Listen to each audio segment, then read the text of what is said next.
Vale. Hey, Koke, how you doing? Hey Dennis, how's it going? All good, man. Here, wanting to review Customer Agent with you for a few days already.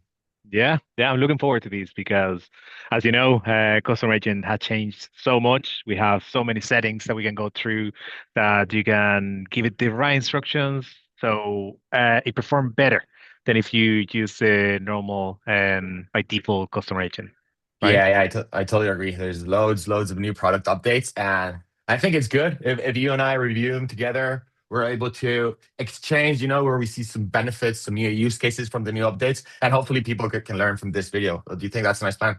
Yeah, and they can see as well how easy it is to set up. And you can set it up in 15 minutes. Now, we might take a little Yeah, bit longer today because we want to like go very slow. But a customer agent can be already deployed on a channel within 15 minutes, which is 100%. amazing.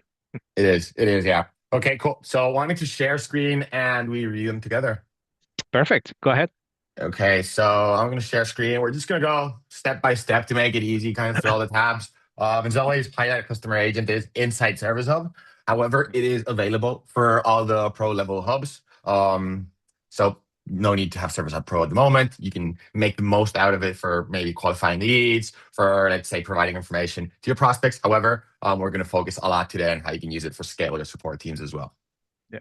And just to add up in there, it is true that it is in all the professional hubs, but it does work better. It complements better the service bar Yeah, because for your customer support is when you're hiring people, you have people that are very skilled and you want them to be able to focus on things that really matter, right?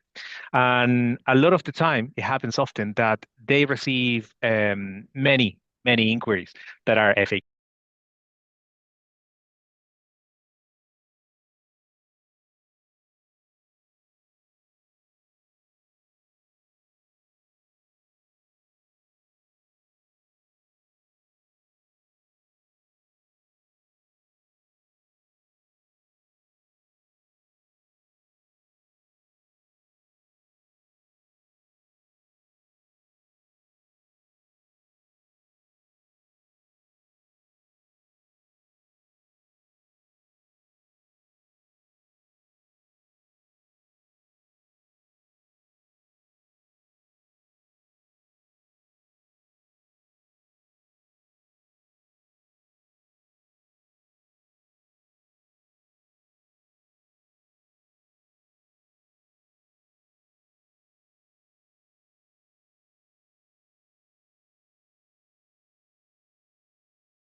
out to yeah, I scale. totally agree there. I remember when I was working support as you did on that. I remember Yeah, getting same like team. three tickets at the same time, three chats, and there was like one like, "Hey, how can I reset my password?" And then the other one needed something complex, and you were kind of balancing both conversations, trying to provide value, but at the same time answer quick replies. And yeah, it was stressful. I remember it was stressful. I remember that as well. We both went through the same. But yeah, your team can focus on things that really matter, Yep, in the skills that they been built over years working in support, right? 100%. Yeah. Cool. So let's cover the settings together. Well, first of all, we Mm-hmm. got this overview Proceed. tab. So it's great It's a to great collect these page quick to, first of insights. all, Understand what new for now, knowledge I'd you need skip to it and create. I I would go into setup unless so there's any something that knowledge you want gaps, to you can highlight easily from here. identify them. And then as well, understand the return I of just investment. So realized is it that working? Did you you have expect it the quickly? impact So you can have a quick on the overview of all past that week. information. I Yep, really yep. like that. There's a lot of guidance there. And But as you also, see there, it there's brings you something to all new. the A reports lot as of well new for the customers that customer haven't agent set up for the performance. the customer agent yet, I didn't they notice will that see a before, different screen. but And I yeah, think you that's right. posted something very recently about the trial for the customer agent, right? Yeah, I posted a video from a demo portal that was showing you how everything started and how it looked. Because if you click here and you have never used Customer Agent, you're going to land on a landing page that's going to explain you Mm. the benefits of Customer Agent and then how to set it up and so on. So Yeah, yeah, but focus again, the trial. That's a really good offer. yeah, I think it is 28 days, right? hmm And customers can test it. Don't worry about the credits. Forget about the credits. You test the customer agent, you set it up, you deploy it in any channels that you want at the time that you want, hmm and then you will see the impact within those yeah. 28 days. Okay, let's go forward. So first of all, the Manage tab. I mean, from here. the identity tab, what I always love highlighting here is that you can provide your own brand voice. Of course, the name, the image is all great, but Yeah. for me, the thing that adds most value is the brand voice because it allows you to align it with the rest of your AI content, like your marketing AI content, Mm. any sequences that you're using. So it's going to learn from all that brand voice that you set up previously. Yeah. What else would you highlight here? If there's anything that you'd highlight? What I always like to highlight is the voice because a lot of people get surprised, like, okay, why do you give it a voice? Yeah, What is that voice? It's the voice of the branding voice, but it's not. It yeah. is the actual voice that this agent is going to have when you put it to work on the phone. Mhm. And I remember when I saw this, I was very skeptical because I was like, it's definitely gonna be a delay when it's talking to humans on the phone. But after I tested it, actually works and performed very well. I was surprised. And the way that it answered the questions, the way that it can switch to different languages, Yeah, that that's what I is was going to say. amazing. Yeah, yeah. Yeah, just to let people know that if you want to test it, you can always test it directly from here. And you Hmm. have the ability to test the agent from chat, email, and voice. So if you want to test the voice, this is the quickest way to test it directly from this button. Yeah, that's right. Okay, let's go back to the setup. So yeah, highlighting personality and voice from here, and of course language. Just to let everybody know that it's automatic. Also, it detects the language from the first message of the customer, and then it translates automatically the reply. Yeah. Not only the first message, but Hmm. within the conversation, it keeps capturing if you switch to different language, Yeah, which I've is tested it super with nice. calling. I've never done it with chat, to be fair, but Mm. yeah, makes sense. Yeah, no, I've done it with chat as well and email, And and it I works. love it. Okay, Yeah. nice. That's nice. Super guidelines. This is one of the recent betas that I love at the moment. I found many use cases working with my customers because it's going to give you that. I don't know. I feel like we were missing this. Before you train the agent, you gave it a personality, but you were Yeah. limited. To give it specific prompts for specific context or situation, like how to talk in these situations, or I don't know, Hmm. maybe what is the continuous goal that you want to offer, or I don't know. It kind of gives you that extra advantage in terms of personalizing how your agent is going to communicate. Yeah, definitely. I love this part because, like you say, you can specify more. So you can say, for example, okay, the tone is going to be witty or it's going to be friendly. But in addition to that, you can say, for example, and something that I've been experimenting with AI, and I've seen that it works very well, especially with the language limitations that I Hmm. have. If I give it instructions to give me all the information, as if it was a 14-year-old, Yeah. now I understand that my English level is a 14-year-old language level where if it gives me the information that way, I can understand everything. Sometimes there are a few things that are too professional, terms that I never hear about before. As you know, I'm from Chile.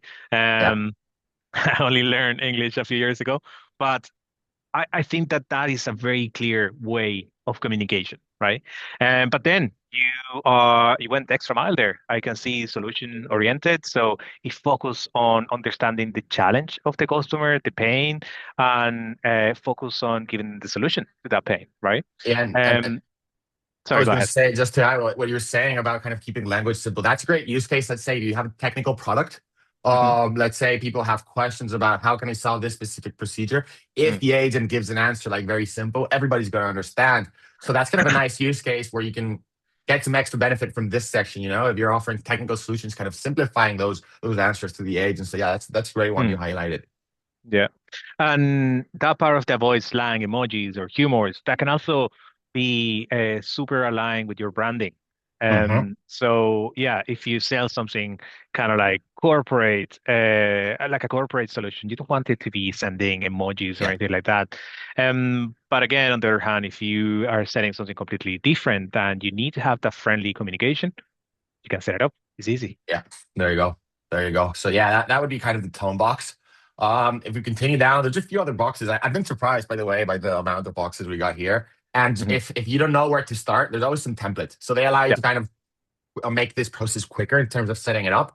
So Hmm. you're going to give it a response style. So if you wanted maybe to provide lengthy replies or maybe shorter, in my case, I prefer them to be shorter because I want it to be direct providing the Yeah. answers. But again, that depends to the business. Yeah. And then you can apply the templates, but I know I'm not a big fan of the templates because they not always are going to be super accurate to your own Hmm. business, but it is true that they can give you an idea.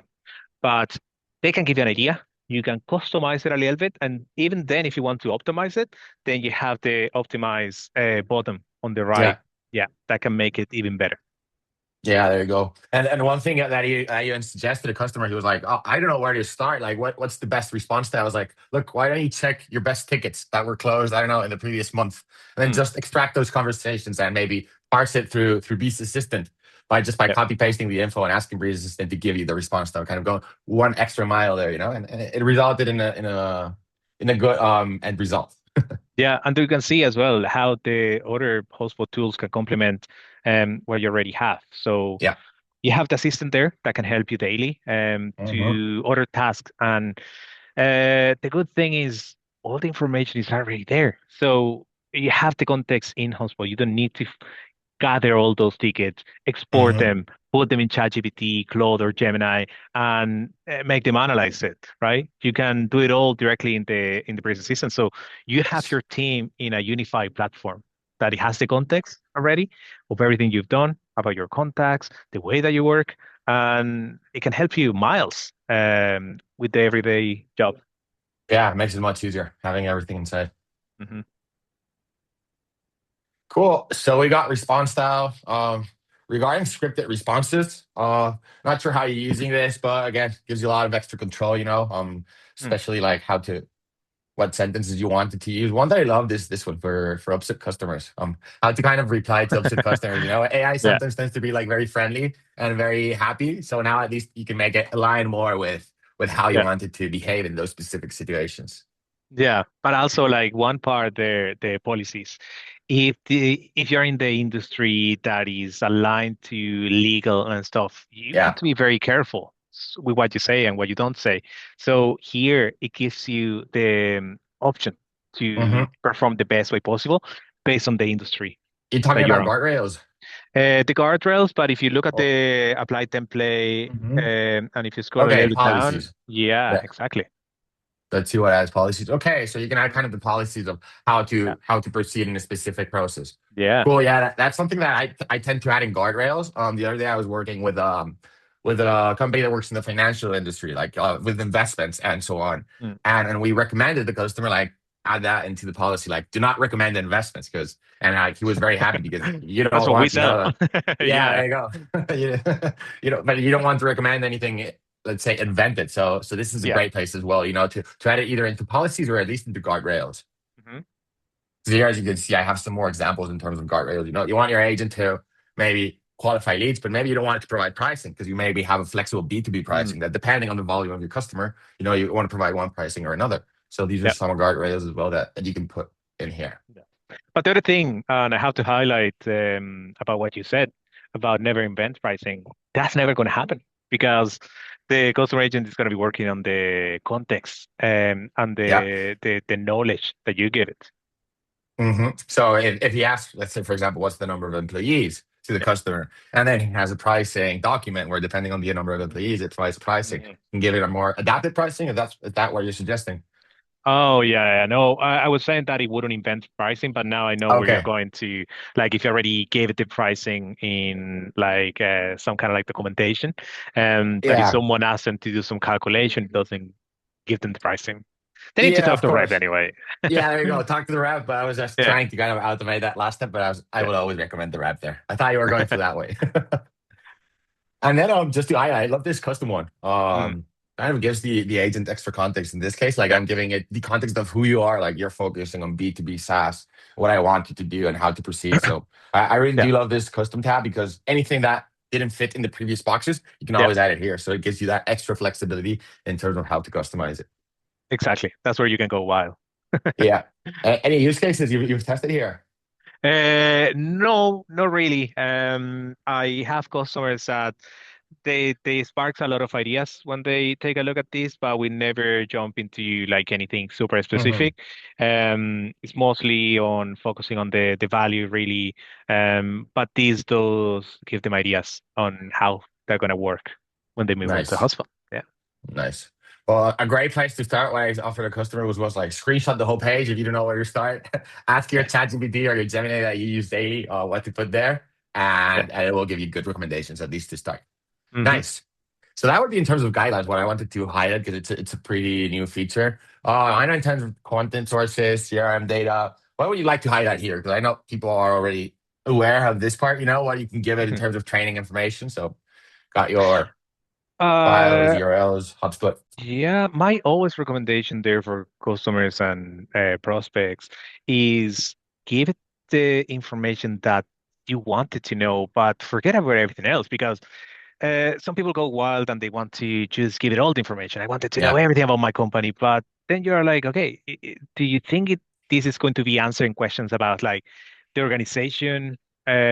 Should be answering questions about the hierarchical organization on the about page. Hmm. No. Maybe yes, what you do, what you offer, your different products and so on, but there are things that shouldn't be there, right? Yeah. And those are the ones that contaminate a little bit the knowledge of the customer agent, especially if you have a huge catalog. You don't want to be adding things that are extra that shouldn't be there. Like customer agent should be answering questions that your customers come and ask you every day, Hmm. right? And a good thing is we're going to show it later, but um, when you feed it all the information and you deploy the customer agent, you can find the gaps for Yeah. things that you didn't think about before. And your customers are reaching out and asking about. That is something that I always love join as well. And I love join the communication as well with the knowledge base agent and where he draft the actual knowledge base article that you can publish. So then he Hmm. learns from the answer that your team gave to your customers. Yeah, that's the great one. How you connect non-space agent to Yeah. tickets and customer agent. I do love that as well. Cool. And also to highlight the reason why I think knowledge-based agent doesn't create the articles automatically, because I've been asked this many times, is because you want the articles that are getting published for your customers to be human review. Because they can learn from maybe a ticket where an error was made by a support rep, or perhaps you just want to double check and verify the information because it's fully Yeah. before it's fully public, and then it feeds into customer agents. So, in my opinion, Mhm. it does make sense, that flow where knowledge base agent recommends an article to publish, you verify, and once you Yeah. publish, it feeds into customer agent automatically through the knowledge base source. That's right. And something to mention here, the knowledge base is a really good place of information that you can feed Yeah. the customer agent. The reason for this is that it's a structure, right? A lot of people might be like, oh, the knowledge base looks very simple, but it's a structure way that the customer agent can take. And he knows, Hmm. okay, this is the headers, and this is the body, and this is the message, and this is the videos, and so on. What's happened with a lot of really cool websites, right? A lot of customers have really cool websites where it doesn't show you all the text straight away, but then you hover over something Yeah. and it shows you text. And what's happened with this is that a lot of information is hidden through JavaScript, hidden through certain CSS actions. Or And maybe they just don't load initially with the page, so then the agent yeah, never reads it. exactly. And that can confuse the customer agent. So it's good to always have a structured data to give to the customer agent. And something that I always recommend to my customers, look, Markdown files are really good. Yeah. JSON files are really good. Single text is really good if you have it in a formatted way with title, heading ones, heading twos, bullet points, and so on. So those are really good. Now, I never tested MP4. I never I've never added a tested video neither. CSVs. If they are there, I CSV guess they work. no, CSV is new and it should be great for Yeah, uploading your product information. Imagine you have a Shopify store and you mm, wanted to learn your products. yeah, And then each product has a description. So then you just export from mm, Shopify, upload it here. I mean, at least for quick return on investment in terms of training, it yeah. has to be great. I haven't used it personally, but I do believe it should be a powerful tool.